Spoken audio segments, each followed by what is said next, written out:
showdown over tax on Karnataka temples. Sidhu Sarkar faces fire over tax on Hindu temples.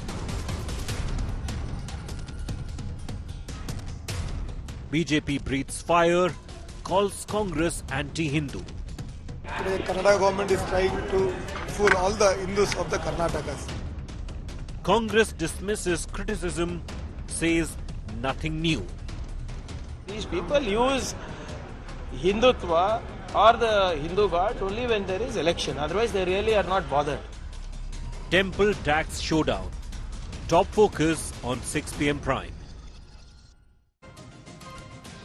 Good evening. You're watching 6 p.m. Prime here on India Today. I'm Akshita Nandagopal, and this evening we're focusing on the big political showdown playing out in Karnataka. This after a bill was passed in the Karnataka Assembly, which says essentially that income of temples will be taxed. A 10% tax being levied on temple incomes. It's triggered a debate that's been going on not just in Karnataka, but across the country really, about whether governments should have any role in control over temples, especially over temple funds. We're going to be focusing on what's playing out in Karnataka. There's a clarification that's come in from Chief Minister Siddaramaiah that we'll get for you in just a bit. First, as always, a look at the top 6 headlines.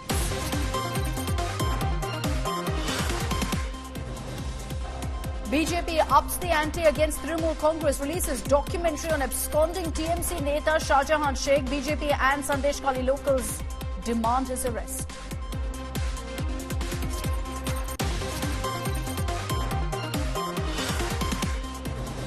Farmers, government deadlock continues. Centre reaches out for talks. Prime Minister Modi states his government's aim is to help small farmers. हमारा प्रयास है कि गांव में छोटे किसान को आधुनिक टेक्नोलॉजी से भी जोड़े, अन्नदाता को ऊर्जादाता बनाने के साथ ही उर्वरक दाता बनाने पर भी है. Storm over Congress handing stalwart Ahmed Patel's seat to AAP instead of Mumtaz Patel. Ahmed Patel's Faisal says he won't back AAP candidate. His son, in fact, speaks out.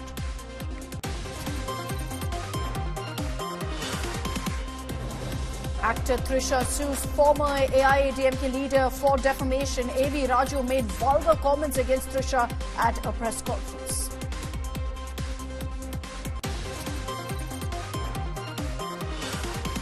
Manipur High Court withdraws its order that sparked wide tensions in the Northeast region. Court modifies its earlier order to include Meiteis in the scheduled tribes category.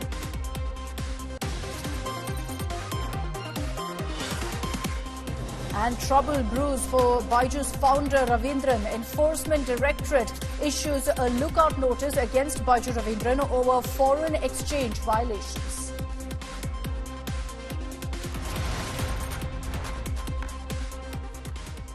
Our lead story this evening is what's playing out in Karnataka, where the Siddaramaiah government, by the passage of a bill, has mandated that 10% of income of temples be handed over to the government, a temple tax essentially. It's not new really to Karnataka or for that matter to any state. But the BJP's questioned a number of points in this bill turned law, including calling it anti-Hindu. But here's the catch. The BJP too very much had the exact same law in place with a few tweaks now made to their existing legislation.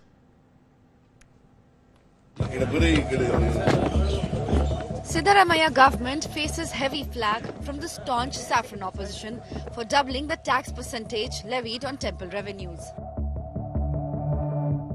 Karnataka Hindu Religious Institutions and Charitable Endowments Bill 2024 passed in Karnataka Assembly on 21st February.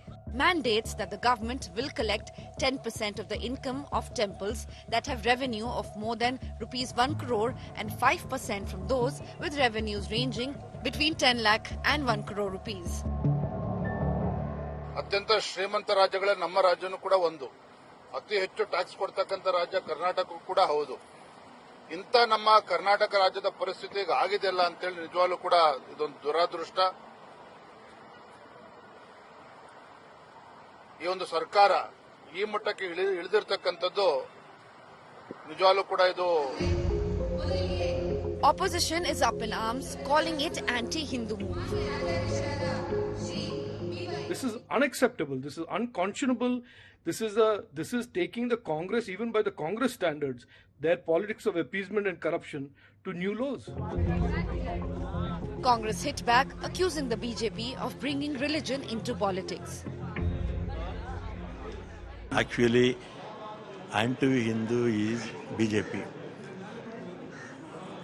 In 2011, in their government, they made this amendment between 5 and 10 lakhs, 5%, above 10 lakhs, 10%, between 5 and 10, 5%, above 10 lakhs, 10%.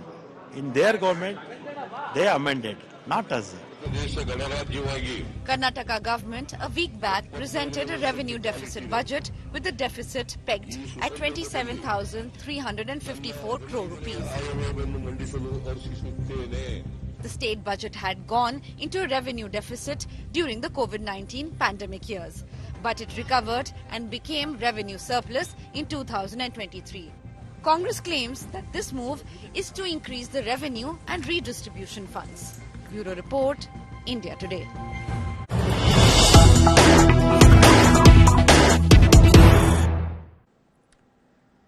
Karnataka Chief Minister Siddaramaiah has now clarified on this entire controversy, accusing the BJP of essentially peddling fake news on this issue. He said that the Bharatiya Janata Party is misrepresenting facts just to ensure political gain. Siddaramaiah has clarified and very clearly said that all the funds that are collected from this temple tax will only be used for Hindu welfare, for bettering temples, for bettering Hindu religious sites. He's also said that we're committed to uplifting the Hindu community. This is in direct response to many BJP leaders stating that this money could be used to ensure that the Congress doles out freebies, that this money could be used to ensure that mosques and churches are also developed. So Siddaramaiah making it very clear that that's not the case. The money will be used only on Hindu religious sites, only on temples. Nagarjun Dwarkanath is joining me live from Bengaluru with more details on this. Nagarjun, just explain to us the difference really of what the BJP had as part of their temple tax and what the Congress has done. How much of what the BJP is saying here in the allegations against the Congress actually stands some ground? In fact, just a while back, the Chief Minister of Karnataka has tweeted something called busted fake news of BJP, and he's put out a series of tweets. What earlier was 5% during the BJP tenure has now been increased to 10%. And this 10% also the tax that the government would collect from the temples, which earns 1 now would be used on priests, the children of the priests, and also 30,000 temples, which are basically development. These temples are in villages and small taluks, and this revenue would be used for developing such temples is what the law says. But what BJP is latched onto is one point in the law, in the amendment that says that in case of emergency, be used for other institutions as well. That is the point that the BJP is latched onto, saying this law will allow the government to use for anyone else under emergency need and dire need. The government. Okay, we're having a bit of a problem with your audio, Naga, but thanks for explaining that for us. From what you've told us, essentially the BJP is saying that this money could be used for the development of other religious sites. So Siddaramaiah now making it very, very clear, saying that, look, this money, this temple tax, whatever is collected, will only be used for Hindu religious sites. And he's maintained that we're committed to ensuring the upliftment of Hindus in Karnataka. He's even put out details saying this is what the law looked like earlier, this is what it's like now. So according to Siddaramaiah, he says that in fact we've eased the norms compared to what kind of tax the BJP used to collect. So as in fact we put the facts on record here, let's open this up and bring in both the BJP and Congress on this broadcast. Joining us here on India Today on 6 p.m. Prime is Surabhi Hodigere of the BJP. Also with us is Anil Kumar of the Congress. Good evening to both of you. Surabhi, if I can begin with you. You know, the Congress is saying all of this is nothing but made up lies by the BJP. You're peddling fake news, and that this kind of a temple tax existed way before, during the BJP rule as well.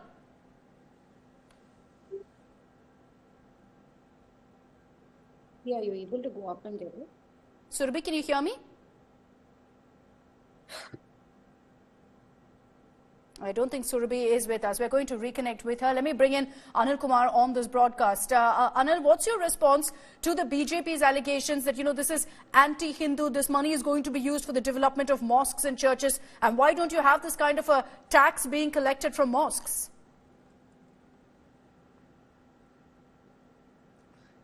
Akshita, I start laughing when BJP talk about Hindus. I would like to understand, what is their contribution to the Hindus?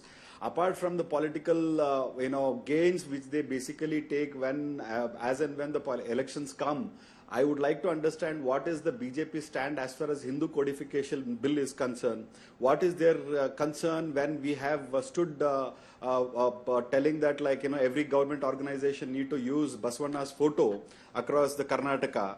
When we told when we in 2013 to 2018 government, when we bought for the priest, the Hindu priest, that from 500 rupees to 3,500 rupees, when we have increased their salary, where they were when we bought this bill. So when we talk about Ayodhya temple extension of the land, where were they when we did this? When we have actually opened the temple for the first time for the Hindus, where they were when we actually bought into this particular act. So basically what I'm trying to tell you is, as and when for their convenience or for their political gain, if they come, people have understood their so-called top secret now. So they no more are Hindu protectors or probably whatever they themselves call. Let's talk about this particular law. Let's talk about this particular law. Anil Kumar, let's talk about this. The BJP is saying that, look, this is money being collected. This is money, let me finish, sir. This is money being collected right now from temples that's going to be used for other religious institutes. The other issue they've pointed out is that there's a trust which doesn't have Hindus. Non-Hindus are a part of these trusts that decide where the money is going to go. See, I seriously don't understand how can they can predict about the future. The first question is, they were okay when this amendment took place in the assembly.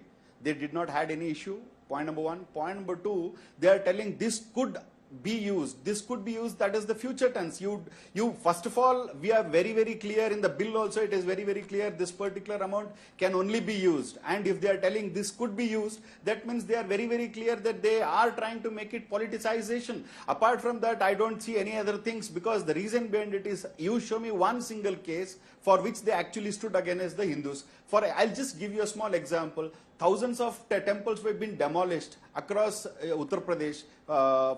Thousands of houses have been demolished, and many temples and mosques have been demolished in Ayodhya. Did anybody raise the voice from Karnataka? No. When from 2018 to 2023, the state government ruled, the BJP government ruled Karnataka. How many temples did they demolish? Did they have any accountability? No. So when the elections are coming, and now the elections are in the edge, and now they have to make some politicization, they are trying to tell you. What Siddaramaiah ji has very categorically made a statement today was, Sri Yadurappa was one of the tallest leader. I do also agree completely for that. The reason right now the Vijayendra is trying to make his position as a big Hindu leader, I don't personally see even their own leaders, including Yatnal, would be endorsing his own statement. I would request your reporter to kindly go and ask his review as far as the Vijayendra stand. He may completely disagree. No, there are many reactions. So there are many reactions from the BJP. There are many who are all making the same comment. There are many who are making the same comment. I'll get in the BJP in just a bit. Just for our viewers, and Anil Kumar, I request you to stay with me. I'll come back to you, sir. I'll come back to you. I just want to put out some facts right now for our viewers on what really this temple tax looked like before versus now. It's not something that's a new reform by any measure. So earlier, the tax on temples was in fact for temples which earned about 10 lakhs of income. Now it's with 1 crore income. So there's a substantial difference there. But there's also a difference in the percentage. A tax percent of 5% on temples was what was put in earlier. Now it's doubled to 10%. So while you're seeing that income slab difference, you're also seeing a difference in the percentage. Earlier in the BJP government, these funds were meant for any religious institute. Now They've clearly said in the bill, if you read the details, the fine print, it says the funds are for C category temples as well as for priests. So it's not a new legislation by any measure as well. These are the details really about this particular temple tax that you need to know. I wonder if the BJP guest is also with us. If Surabhi is with us, we will go to her in just a bit. But in the meanwhile, Anil, it's this particular point that's led to a showdown where it says funds for C category temples and priests, and the BJP says there's a clause that says if need be, that money will be sent across for other religious institutes. No, as you rightly said, it is already mentioned in the bill that this particular funds can't be used to any other, temples. There is no question of we using it to somewhere else. Point number one. Point number two, we have actually created a visionary team in the budget presented by CM of the state, has very, very clearly mentioned that there is a team which is going to be set up to uplift the C category temples which are being undeveloped in the state, and this particular visionary team is going to identify such kind of temples, and basically those will be actually improved. Let me bring in Surabhi right now. Let me bring in Surabhi Hodigere of the BJP. Surabhi, I hope you can hear me. You've got the Congress here, Mr. Anil Kumar, saying very clearly that the BJP is attempting to peddle fake news on this issue, that the BJP has done nothing for Hindus in Karnataka, but keeping all that aside and focusing on this particular law, this has existed even when the BJP was in power, Surabhi, so why is your party up in arms now? No, this has existed ever since this law has been around. It's not definitely not a new addition. However, the fact that those slabs have increased is something that we should definitely take into account. Now, Mr. Anil Kumar has had the edge over here to speak his point in the last 15 minutes because I could not connect technically. So I will let you know what the BJP's thoughts are on this issue, which is that the Congress government has not had a equal way of in which they have been treating different parts of different religions here in Karnataka. Even if you see the budget estimates, or the budget estimates that came out just a few weeks ago, 200% increase in funds compared to, say, 140 average percent increase in funds for minority communities. And you've seen this, Akshita, across social media. This has been going on. The 330 crore was allocated for the Waqf board. No, but let's also be very clear. Let's be very clear that there was a lot of news doing the rounds that, massive chunk of the budget was about 1% of the budget. So let's be very clear about that. The other issue about the difference in slabs that you're referring to, the percentage increase that you're referring to, Surabhi, you've got Chief Minister siddaramaiah saying that, look, before the changes, temple earnings over 10 lakh rupees gave 10%, whereas now that's changed to those having above 1 crore pay 10%. So it's kind of equalized on that front. No, the point is the amount of money that's going to be coming in. For grade A temples, which the entire slabs have been changed. 1 crore is a huge amount compared to 25 lakh cutoff that existed before. And the second thing is that it's incredibly important here to note that where is this money is essentially going for development of Hindu temples only? Are they going for development of roads and everything else that the government has been telling us that they don't have money for? It's also incredibly important. Why have you raised this sort of tax on Hindu temples? Is it because the coffers are going empty? Is it because you have taken a loan of 1 lakh crore plus? That's something unprecedented that's happened in 2 years of a government coming into power in Karnataka.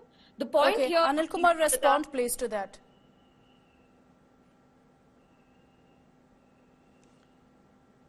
Yeah.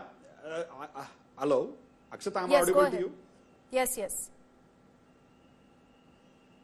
Yeah, so when she was mentioning that like this particular bill, this particular amount can be used for roads, firstly, I have made very, very clear statement, this particular amount can only be used for the temples, which is as per the bill which is mentioned and passed and approved by the BJP legislators. Point number one.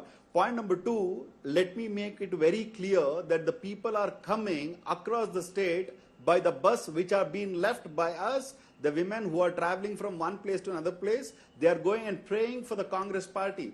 They've been praying for the siddaramaiah. And for that, I give an evidence of Sri Dharmasthala. She has written a letter to siddaramaiah saying that, like, because of your new scheme which is being left, by the Karnataka government. The collection in the temples have been increased. Let's focus on this and issue, we have please. not Let's stopped focus any on this prasadam issue. as for the people who are coming No, for no, that. fine. Surabhi, essentially the No, messaging here is that the coming to the bill, same issue. the law There are two now reasons, has there are very two clearly reasons. stated, has once very clearly Akshita, stated that this money is only for temples. It's not going to be used for anything else.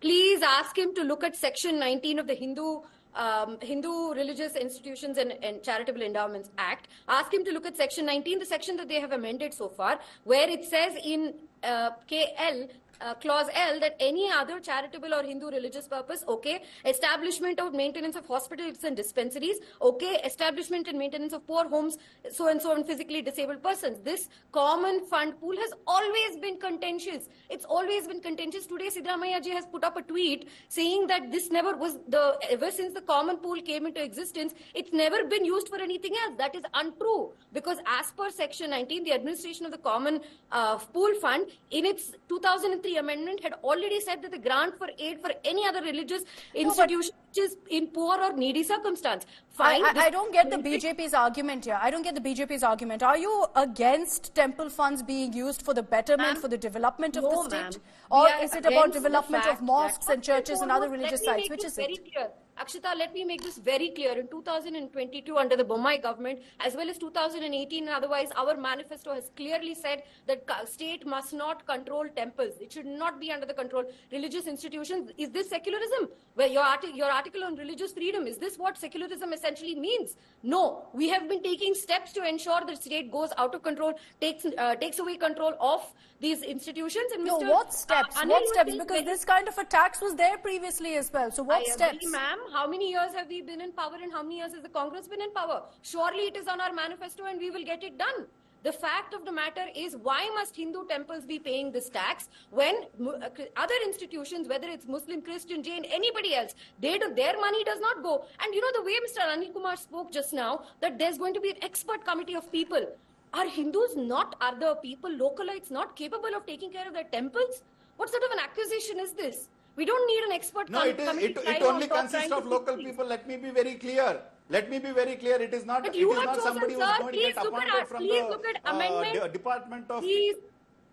I am not done. Please look at amendment. Don't try to run around. I'm not trying to run around. 1 second. May I? The state government should constitute a district level. Okay, one at a time. Let Surabhi finish. Anil, I'll come back to you. Let Surabhi finish, please. Let Surabhi finish reading the clause that she's referring to. Let her finish reading the clause and I'll come to you. In this principal act, Akshita. It's called insertion of new section 69E. Please take a look at that 69E. Constitution of district level and state level high committee. Who are these people appointed by? This is your district commissioner, your superintendent of police, your CEO of a Zilla Panchayat. Basically, government is this super committee that's going to be deciding where government funds are going. Is government the expert in this, or is government invested in this? This is the new clause. This is the new amendment that they have introduced. Okay, give Anil Kumar a chance to respond now. Go ahead. Sure.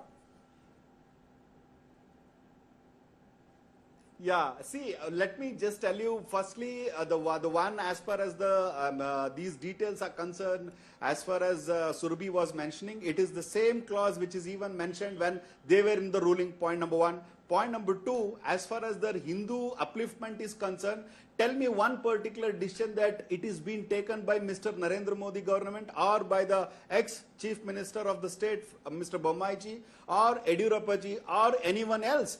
They can't even give me one example which they have did. I would urge my prime minister to give 50 rupees or 60 rupees a petrol for all the Hindus. I would be interested in even taking that as an leverage, being an Hindu. You know, we're looking at a massive overall picture. Let's focus on this topic. I'm running out of time. Mr. Anil Kumar, one final question to both of you. Mr. Anil Kumar, just answer my question. There's a lot of talk about whether governments should have any control of temples. What's the Siddaramaiah government stand on this? Are you okay with governments having control of temples, of temple funds?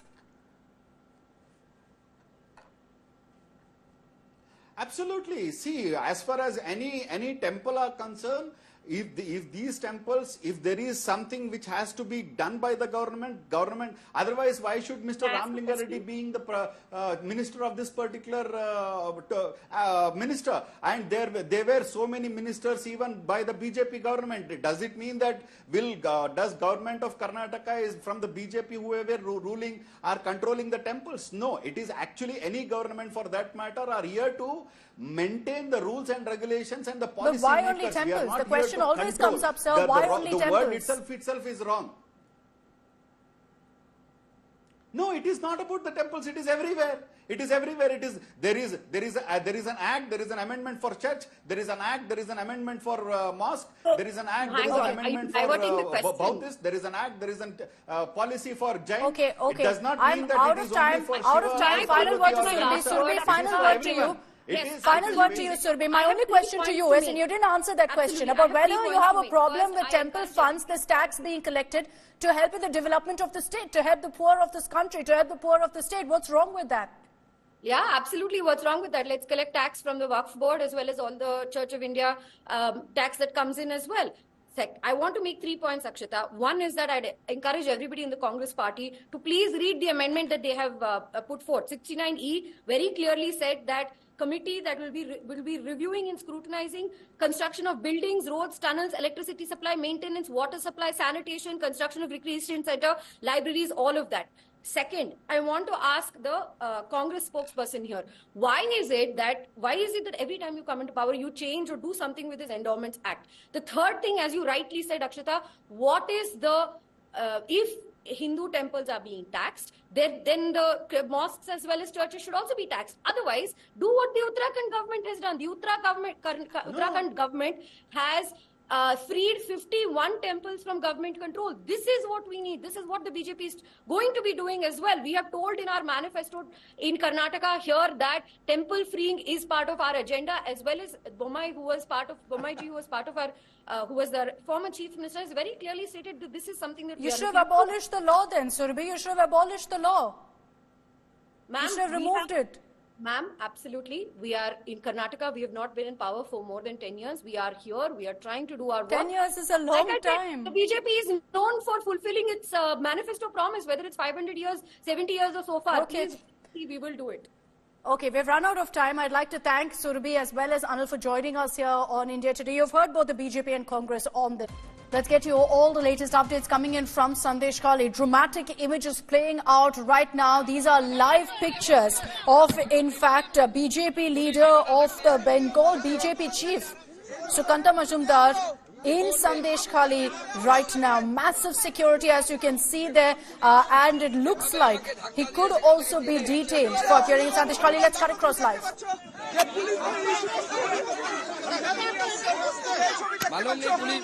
Police ही बता सकती है क्यों arrest किया है उन लोगों ने, और मुझे जूता भी पहनने नहीं दिया।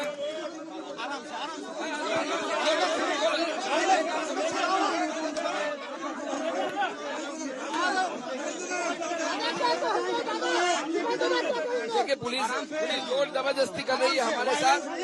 After, in fact, you had Shubhendu Adhikari appearing at Sandesh Kali, the first leader of the BJP to be there, the first opposition leader. There you have the images of him being detained as well by security forces in Sandesh Kali. Sukanta Majumdar, the Bengal BJP chief, live there being detained by officials. There's been massive ruckus that's played out every single time an opposition leader has visited. Remember that even for Shubhendu Adhikari to be in Sandesh Kali, he had to get a nod twice from the Calcutta High Court. And now with the BJP upping the ante, pushing in fact for the arrest of Shah Jahan, who has been absconding for 49 days. You've got Sukanta Majumdar being detained right now. These are images on your screen, so the massive security that was deployed once he took to the streets of Sandesh Kali. And the TMC is citing law and order, citing tension in the area, has refused to allow any opposition leader to, in fact, take a tour, walk around the streets of Sandesh Kali and speak to the locals there. It's taken repeatedly the court's intervention to allow any of them to appear in Sandesh Khali, to allow any of them to speak to the locals and find out what's really happened. So this showdown between the BJP and TMC continuing to play out. Rajesh Saha is live with me from Sandesh Khali. Rajesh, take it away. What's happening there? Sukanta Majumdar, we understand, has just been detained.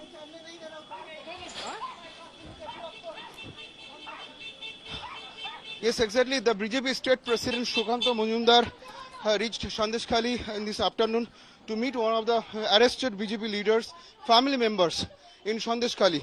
And suddenly he tried to enter Sandesh Khali police station just to have a conversation with the higher officials of West Bengal police. But he was clearly denied by the higher officials of West Bengal police to have any conversation. Then Sukanta Majumdar, the BJP state president, decided to continue a dharna in front of Sandesh Khali police station until unless the main culprit, the prime accused, TMC leader Sheikh Shahjahan, are arrested. Then he was sitting on the dharna in front of Sandesh Khali police station. Then suddenly an initiative was taken by West Bengal police on behalf of Sandesh Khali police station to have a conversation with Sukanta Majumdar. Then we have seen that SDPO, the sub-divisional police officer of Sandesh Khali, suddenly came out from the police station and he clearly declared, he started even miking, and he clearly declared that this area is under 144 section 124 of CRPC is already imposed in this area, and you are trying to break the law. Because you are not allowed with lots of followers to sit over here. Officials citing prohibitory orders in place and claiming that all of that was violated by the Bengal BJP chief's presence there by his visit. Thanks very much, Rajesh, for joining us with that ground report. We'll track the latest that's playing out in Sandesh Khali. But horror tales, unfortunately, continue to emerge from Sandesh Khali. Now a mother of one of the survivors has come out seeking justice for her daughter, who she claims was sold off by TMC leader Shahjahan and his aides. The National Commission for Scheduled Tribes members visited the violence-hit village, and they say that they received nearly 30 complaints, notably implicating a particular political leader. All this while 49 days on, Shahjahan Sheikh is still missing.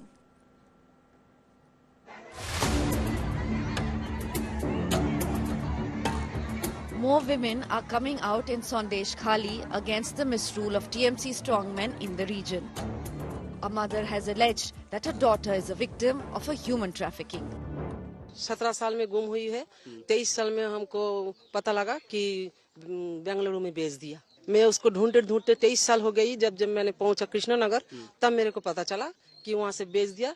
फिर मैंने गया बशर्ट court पर एक case किया. वो case का copy लेकर मैं संदेश खली थाने में आया कि मेरा केस दर्ज कीजिए, मेरे लड़की गुम हो गई, उसे ढूंढने के लिए.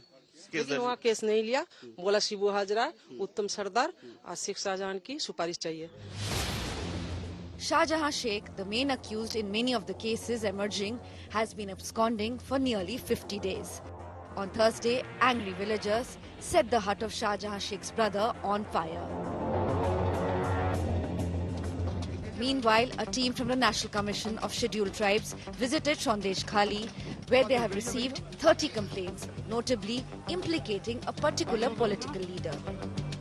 कमीशन को जो कंप्लेंट मिला था, जिसे आधार में हम लोग आए थे, तो ग्राउंड में हम वही कंप्लेंट सच निकला है और वहाँ पर एट्रोसिटी केस भी हुआ है और वहाँ पर जमीन हड़प का केस भी आया है सामने.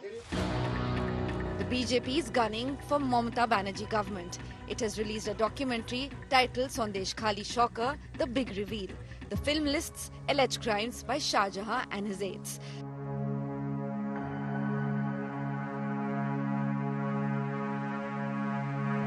আমাদেরকে এখান থেকে বাড়ি থেকে তুলে নিয়ে যাওয়া হয়, মানে স্বামীদেরকে বলা হয় যে আপনারা ঘর সামলান আর মহিলাদেরকে আমাদের এখানে পাঠাতে হবে মিটিংয়ের জন্য. কিন্তু মিটিং টিটিং ওসব কিছুই না, আমাদেরকে দিয়ে ওনাদের মনোরঞ্জন করানো হতো. রাত 12টা 1টা তখন তুলে নিয়ে যাবে, চলো মিটিংয়ে যেতে হবে, না গেলে বাড়ির বেড়ার সঙ্গে তুলে নিয়ে যাবে, না গিয়ে মারধর করবে, জমি জায়গা কেড়ে নিচ্ছে, শান্তিতে কারো থাকতে দিচ্ছে না এখানে. বহুতবার প্রশাসনের কাছে যাওয়া হয়েছে আমাদের, কিন্তু প্রশাসন সেভাবে কোনো প্রোটেকশন আমাদের দেয়নি. উপরন্তু আমাদেরকে বলেছে শাহজাহানের সঙ্গে শিবু হাজরার সঙ্গে মিটিয়ে নিতে বা মানিয়ে নিতে. আমাদের কোনো অভিযোগ করার মনে কোনো সুযোগ দেওয়া হয়নি. मैं भी सोच रहा था डीजी साहब से जाके मिलूं, मिलके उनसे पूछो कि शाहजहां अरेस्ट नहीं हो रहा है। अब शायद उनको मालूम चल गया कि मैं जाके पूछने वाला हूँ, भाग गए वहां से, प्रेस कॉन्फ्रेंस नहीं करके भाग गए पहले। Sandesh Khali is becoming the rallying point for opposition parties against Mamata Banerjee in big election year. Bureau Report, India Today. The Chief Justice of India, D.Y. Chandrachud, while inaugurating an Ayush Centre in the Supreme Court premises, recalled his battle with COVID-19 and then mentioned a very interesting anecdote about how he received a call from Prime Minister Modi while he was battling COVID when he tested positive, and how the Prime Minister recommended using Ayush Vedya. The CGI then emphasized on the importance of a holistic lifestyle. I'm leaving you with this statement, with this comment by the CGI about his conversation with the Prime Minister that's gone viral now. I had a very bad attack of COVID, and the Prime Minister called me up and said, I believe that you are down with COVID, and I hope everything is fine. I realize that you are not in a very good shape, but we'll do everything. And then he told me that हमारी वैद्य है और वो हमारे secretary साहब भी हैं आयुष में पुटेजा, तो इसलिए उनके साथ मैं आपकी मुलाकात करा देता हूँ फोन पे, वो आपको मेडिसिन भेज देंगे. And I took medicine from Ayush when I was down with COVID. The second time and the third time when I had COVID, I didn't take any allopathic medicine at all.